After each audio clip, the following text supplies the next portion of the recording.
हमारा वीडियो में बहुत बहुत स्वागत बा, धन्यवाद।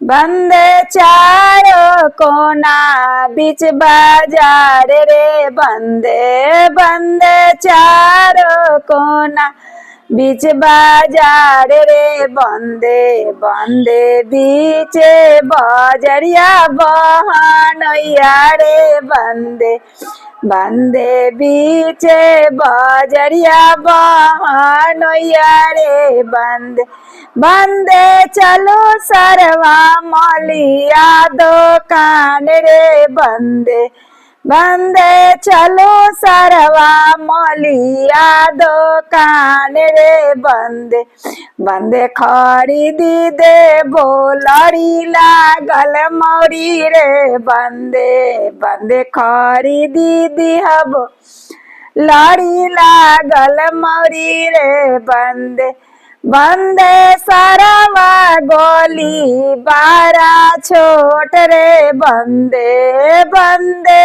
सरवा गोली बारा छोट रे, बंदे बंदे टूटी जाई है लड़ी लागल मौरी रे, बंदे बंदे टूटी जाई है लड़ी लागल मौरी रे, बंदे।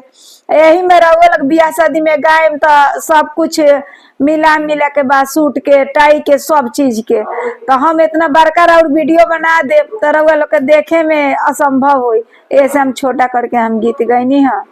धन्यवाद। हमरो वीडियो के लाइक सब्सक्राइब कमेंट कर मत भूला।